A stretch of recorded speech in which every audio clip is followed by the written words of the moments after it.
नमस्कार, जय हिंद, वंदे मातरम साथियों। मैं धर्मेंद्र रघुवंशी पुनः एक नए वीडियो में आप सभी का बहुत बहुत स्वागत करता हूं।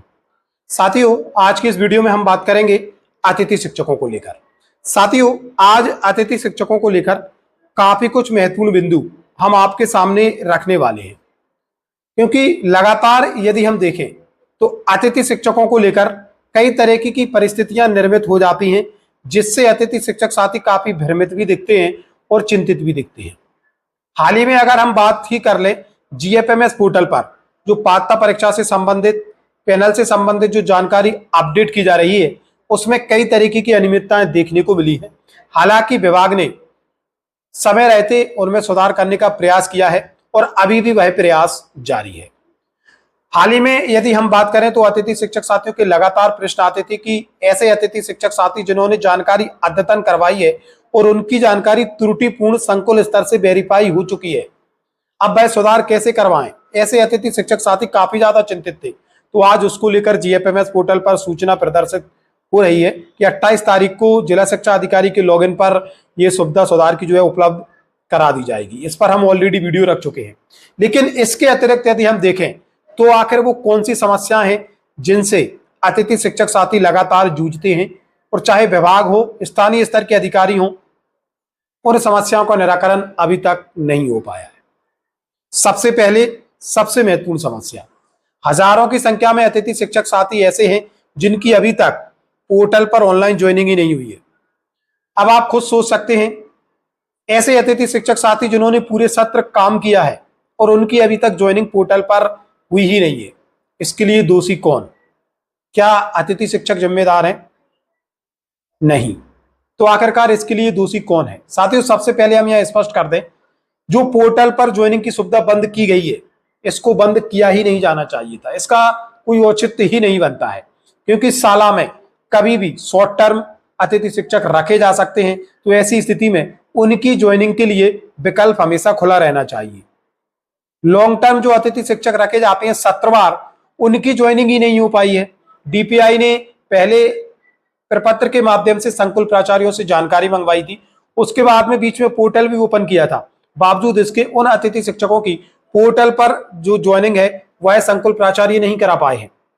जो पोर्टल ओपन किया था उसमें भी, या जो जानकारी मंगवाई गई थी उसमें भी जो आदेश जारी किए थे, जो निर्देश जारी किए थे, उनको समझने में संकुल प्राचार्यों ने भूल की और संबंधित अतिथि शिक्षक साथियों की ज्वाइनिंग ही पोर्टल पर नहीं कराई। हाल ही में शॉर्ट टर्म अतिथि शिक्षक साथियों को लेकर डीपीआई ने निर्देश दिए हैं। अब ऐसे में जो लॉन्ग टर्म अतिथि शिक्षक जो शेष रह गए थे ज्वाइनिंग के लिए, उनका क्या? अब संकुल प्राचार्य ये बोल देते हैं कि केवल शॉर्ट टर्म की हो रही है, तो फिर लॉन्ग टर्म वालों का क्या, जो आपके संकुल में कार्यरत है? आखिरकार आप उनकी ज्वाइनिंग अभी तक क्यों नहीं करा पाए हैं? इसके लिए जिम्मेदार कौन, और इसकी जिम्मेदारी जरूर तय होनी चाहिए। हालांकि डीपीआई इसको लेकर अब सख्त दिख रहा है। जल्द आपको संकुल प्राचार्य, संस्था प्रमुखों पर बड़ी कार्रवाई डीपीआई की तरफ से की जा सकती है, ऐसे इनपुट मिले हैं। और जो शेष अतिथि शिक्षक साथी हैं जिनकी ज्वाइनिंग पोर्टल पर नहीं हुई है, उनकी ज्वाइनिंग पोर्टल पर निश्चित तौर पर होगी। ऐसे अतिथि शिक्षक साथी बिल्कुल भी चिंतित ना हो। दूसरी बात, अभी अगर हम देखें जीएफएमएस पोर्टल पर ई-केवाईसी अतिथि शिक्षक कर ही नहीं पा रहे हैं।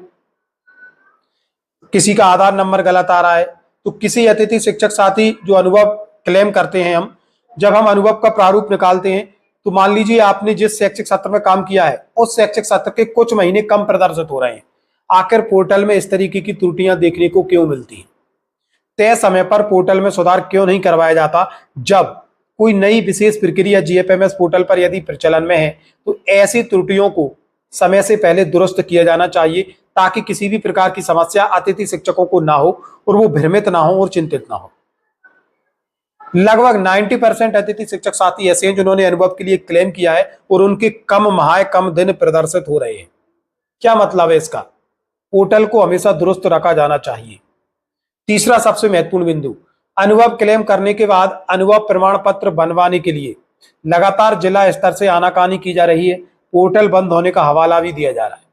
कई जिले तो ऐसे हैं जहां पर अतिथि शिक्षक साथियों के जो अनुभव प्रमाण पत्र हैं वो बन भी चुके हैं, लेकिन कई जिलों में स्थिति इसके बिल्कुल उलट है।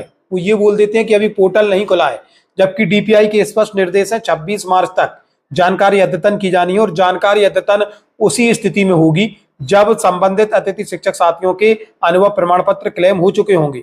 और डीपीआई ये चीज अच्छी तरीके से जानता है, अगर 26 मार्च तक की समय सीमा नियत की गई है तो उस स्थिति में जिला स्तर से अतिथि शिक्षक साथियों के जो अनुभव प्रमाण पत्र है वह जनरेट किए जाएंगे।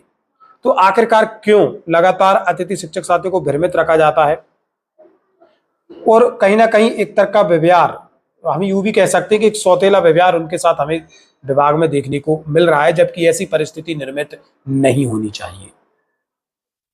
उम्मीद है तय समय पर चाहे हमारे स्थानीय स्तर के सम्मानीय संकुल स्तर के अधिकारी हों, विकासखंड स्तर के अधिकारी हों, जिला स्तर के अधिकारी हों, वो अतिथि शिक्षकों पर सहानुभूतिपूर्वक विचार करेंगे। जो भी कमियां हैं, जो भी खामियां हैं, जो भी त्रुटियां हैं, उनको दूर करने का प्रयास करेंगे। साथ ही साथ विभाग के जो सम्मानीय वरिष्ठ अधिकारी हैं, जिनका कि लगातार हमें मार्गदर्शन भी मिलता है, उनसे भी हम अनुरोध करना चाहेंगे कि वो पोर्टल को दुरुस्त करें, जो भी त्रुटियां उनमें आ रही हैं उनको दूर करने का प्रयास करें, ताकि निर्बाध रूप से अतिथि शिक्षक अपना कार्य कर पाए। साथियों, हम लगातार अतिथि शिक्षकों से संबंधित जानकारी हमारे चैनल पर अपडेट करते हैं और आपकी बात को पूरी प्रमुखता से रखते हैं। कई महत्वपूर्ण बिंदुओं को हमने हमारे चैनल पर रखा है और उसके बाद में आपको निराकरण भी देखने को मिले हैं। हम इसी तरीके से आपकी बात को रखते रहेंगे। जिनकी जानकारी अपडेट नहीं हुई है उनकी भी जानकारी अपडेट करा ली जाएगी। साथियों, यदि आप हमारे चैनल पर नए हैं तो इससे जरूर जुड़े और इसे अभी सब्सक्राइब जरूर कर लें। ये था आज का महत्वपूर्ण अपडेट जो कि अतिथि शिक्षकों को लेकर था। मिलेंगे जल्दी नए अपडेट एवं नए टॉपिक के साथ। तब तक के लिए जय हिंद, जय भारत।